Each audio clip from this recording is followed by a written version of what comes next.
जय माता रानी। आज इस वीडियो में दुर्गा सप्तशती का 11वां और 12वां अध्याय आप सभी के लिए लेकर के आई हूँ। तो बोलिए माँ जगत जननी की जय हो।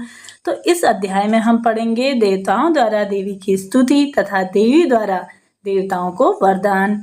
तब महर्षि मेधक कहते हैं, दैत्य के मारे जाने पर इंद्रादि देवता अग्नि को आगे करके कात्यायनी देवी की स्तुति करने लगे।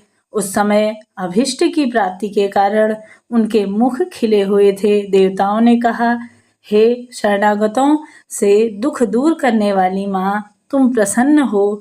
हे संपूर्ण जगत की माता, तुम प्रसन्न हो।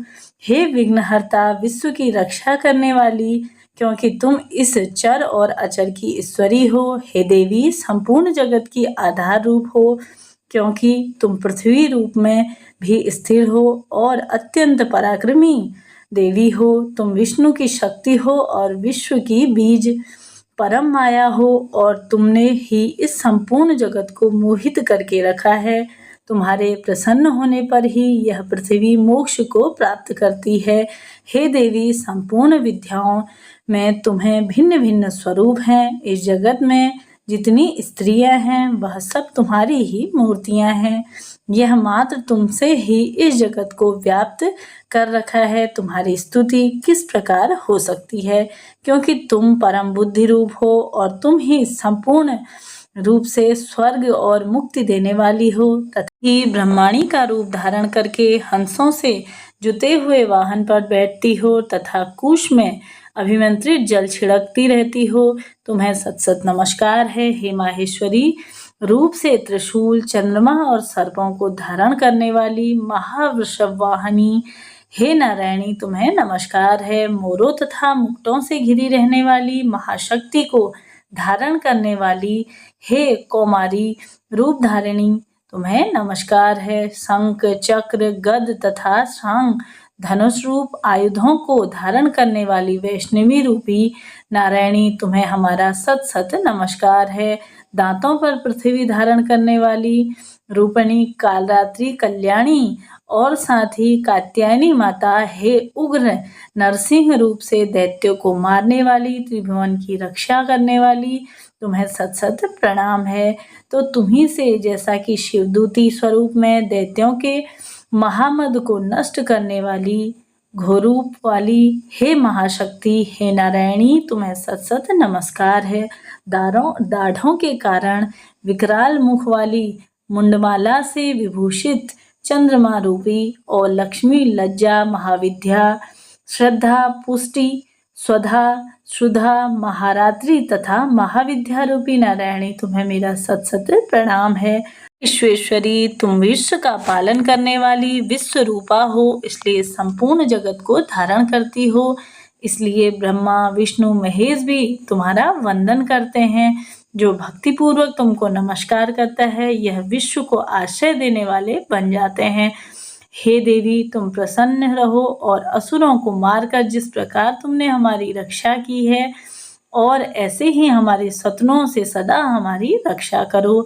संपूर्ण जगत के पाप नष्ट कर दो और पापों से हमें मुक्त करो। साथ ही विश्व की पीड़ा को हरने वाली, हे देवी, शरण में पड़े हुए सभी को मन को प्रसन्न करने वाली, त्रिलोक निवासिनी और पूजनीय परमेश्वरी, हम लोग तुम्हारे सत सत तुम्हें प्रणाम करते हैं। देवी ने कहा कि हे देवताओं, मैं तुमको वर देने को तैयार हूँ।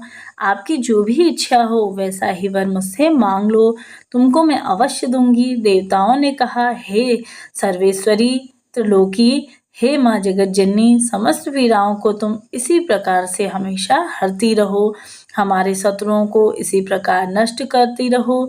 देवी ने कहा, वस्तु तथास्तु, यानी कि 28वें युग में तो तुम महाअसुर शुंभ और निशुंभ उत्पन्न होंगे। उस समय मैं नंद गोप के घर में यशोदा के गर्भ से उत्पन्न होकर विंध्याचल पर्वत पर शुंभ और निशुंभ का संहार करूंगी। फिर अत्यंत भयंकर रूप से पृथ्वी पर अवतरित होकर मैं वैपरिचित नामक दानवों का नाश करूंगी।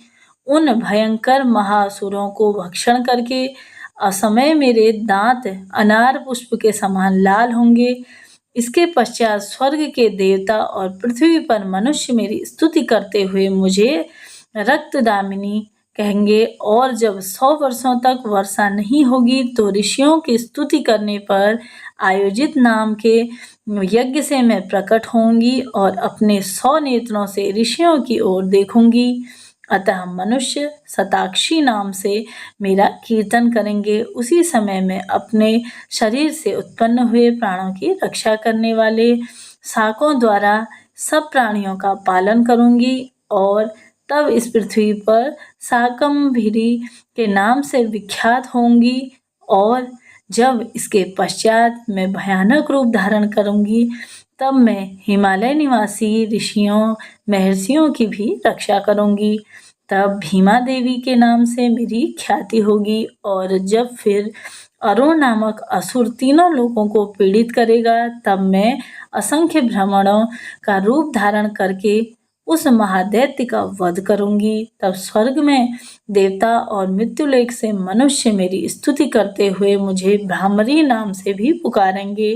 तब हे देवताओं, जब जब असुर देवताओं को परेशान करेंगे या मनुष्य मेरी जो भी स्तुति करेंगे, मैं उनका सदैव ही रक्षा करने के लिए अवश्य से ही आऊंगी और शत्रुओं का नाश करूंगी। तो बोलिए माँ जगत जननी की जय हो। 11वां अध्याय यहाँ पे समाप्त होता है।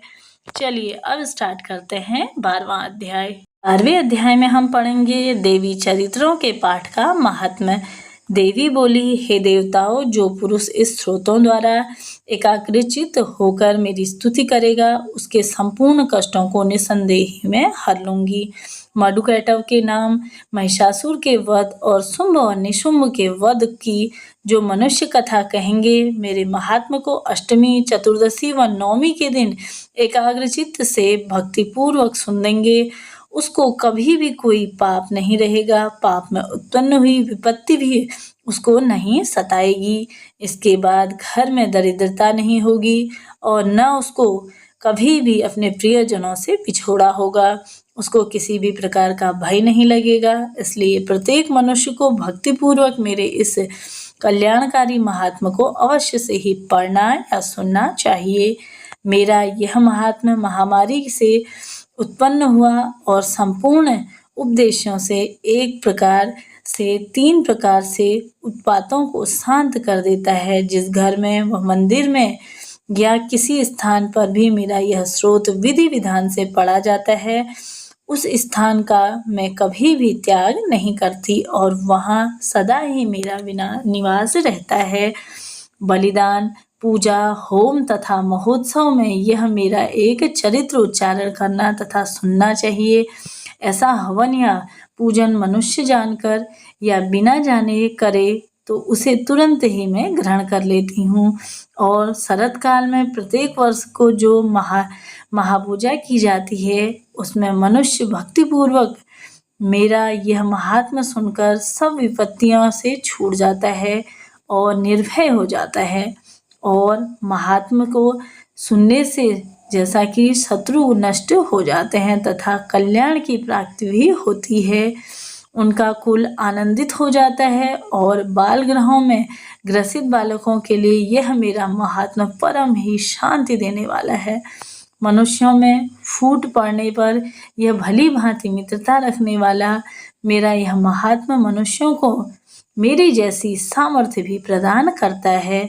पशु, पुष्प, अर्ध, धूप, गंध, दीपक इत्यादि सामग्रियों द्वारा पूजन करने से, ब्राह्मण को भोजन कराने से, हवन करने से और प्रतिदिन अभिषेक करने से और उससे भी जैसे कि मैं प्रसन्न हो जाती हूँ, वैसे प्रसन्नता के लिए इस चरित्र को सुनने से हो जाऊं। यह महात्मा श्रवण करने वाले पापों को हर लेता है तथा आरोग्यता हमें प्रदान करता है।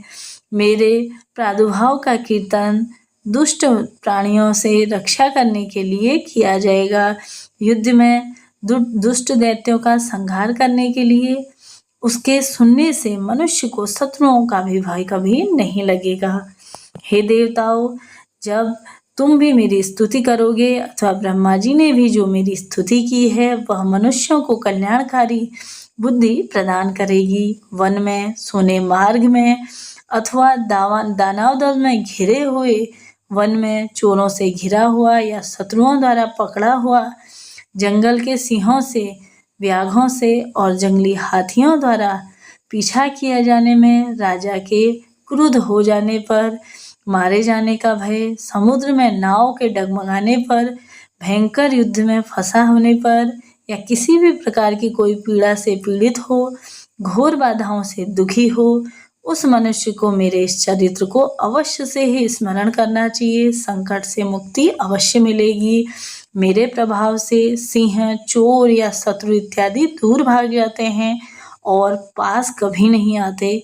मनुष्य ने कहा, प्रचंड पराक्रम वाली भगवती माता चंडिका को कहने के पश्चात सब देवताओं के देखते ही देखते वह अंतर्ध्यान हो गई और संपूर्ण अधिकार फिर से प्राप्त हो गए तथा युद्ध में देवताओं के शत्रुओं द्वारा